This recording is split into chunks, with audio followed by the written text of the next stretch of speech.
नमस्कार दोस्तों, मैं शुभम। अतुल्य भारत में आप सभी का स्वागत है। बहुत दिन बाद मैं वीडियो बना रहा हूं, तो इसलिए क्षमा चाहता हूं। आज हम बात करेंगे देवी सरस्वती, जो ज्ञान की देवी हैं, उनको लेकर हम बात करेंगे। गंगे च यमुने चैव गोदावरी सरस्वती नर्मदे सिंधु कावेरी जलेस्मिन सन्निधिं कुरु। इस मंत्र में 7 नदी का नाम आता है: गंगा, जमुना, गोदावरी, सरस्वती, नर्मदा, सिंधु, कावेरी। लेकिन जो 6 नदी है, सरस्वती को छोड़कर जो 6 नदी है, उसका हम अस्तित्व पाते हैं भारत में, लेकिन सरस्वती का अस्तित्व नहीं मिलता है। तो जो सरस्वती नदी है, उसका जिक्र वेद में 60 बार से भी ऊपर दिया गया है। वेद में दो सूक्त भी हैं जो सरस्वती देवी को उत्सर्गित किया गया है। वेद में, ऋग्वेद में कहा जा रहा है, अम्बी तमे नदी तमे देवी तमे सरस्वती। तो वेद में जिनका मोर देन 60 टाइम्स जिनका जिक्र आ रहा है, तो उनका खोज हम आज करेंगे। तो चलिए शुरू करते हैं आज का वीडियो। सरस्वती को हम जानते हैं ज्ञान की देवी के रूप में, लेकिन वेद में वो आते हैं अन्नदायिनी, धनदायिनी, शत्रु विनाशिनी, और भी कई रूप है, जैसे कि खरस्रोता, पवित्र सलीला। पवित्र सलीला यानी जिनका जल बहुत पवित्र है। वेद के बाद मनुस्मृति यानी स्मृति शास्त्र जो है, पुराण है, महाभारत है, इसमें भी सरस्वती नदी का जिक्र आता है। लेकिन स्मृति शास्त्र और महाभारत में जो सरस्वती नदी का जिक्र आता है, वो हो जाते हैं अंतशलीला। अब आते हैं मॉडर्न हिस्ट्री और साइंस की बात पर।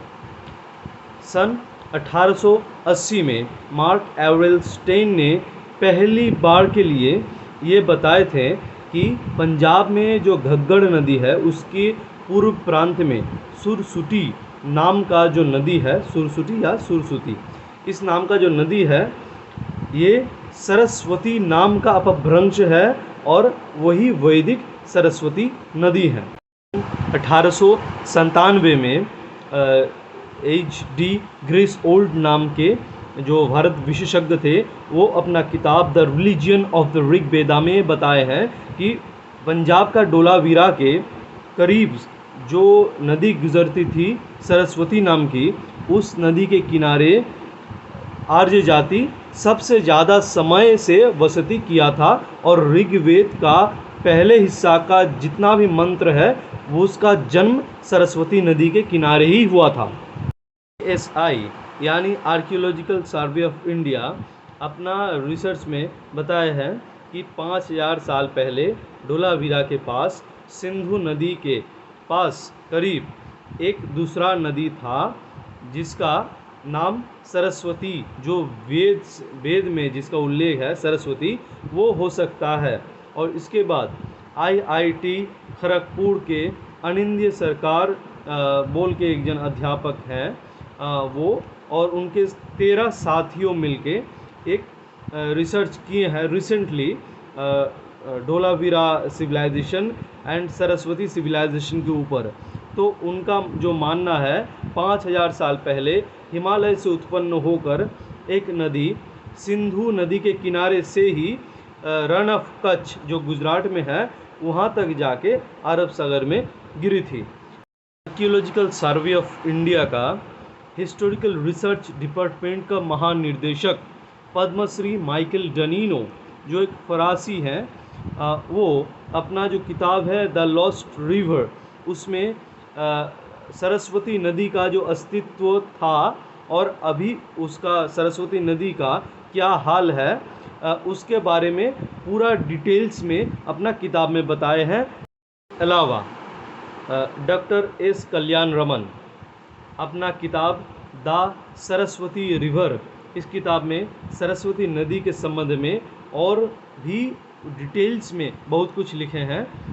इसके अलावा भी लिविंग लेजेंड जो हैं जनरल GD बख्शी, श्रीमान जनरल GD बख्शी, उनका मेरा सत सत प्रणाम, सत सत नमन है।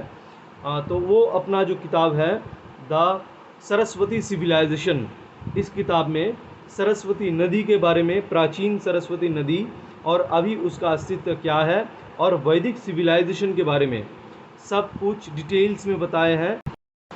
तो इस रिसर्च से हमें ये पता चलता है कि 2500 ईसा पूर्व से लेकर 1900 ईसा पूर्व तक कई सारे प्राकृतिक आपदा आ चुके थे, जैसे बारिश ना होना और भूकंप आना। तो इसके वजह से सरस्वती का जो बहाव था वो यमुना नदी में और शतद्रु नदी में, जो आजकल सल्टेज नदी से जाना जाता है, उस नदी में बह गया। तो इस कारण सरस्वती का जो सिविलाइजेशन था वो ख़त्म हो गया। तो वेद में जिस देवी को या जिस नदी को हम जान रहे थे अर्थ के देवी, यानी धन प्रदानकारी देवी, शक्ति के देवी, शत्रु विनाशिनी देवी, तो शत्रु विनाश में जब समक्ष ना हुई तो जो सिविलाइजेशन है वो वहाँ से हट गया, वहाँ से ख़त्म हो गया। लेकिन आज भी हम उनको ज्ञान की देवी के रूप में मानते हैं। जापान से लेकर तिब्बत तक पूरा पूर्वी एशिया में उनको माना जाता है, उनका पूजा किया जाता है। आज के लिए इतना ही दोस्तों, फिर मिलते हैं अगले वीडियो में। तब तक के लिए इंतज़ार कीजिए। वंदे मातरम, जय हिंद।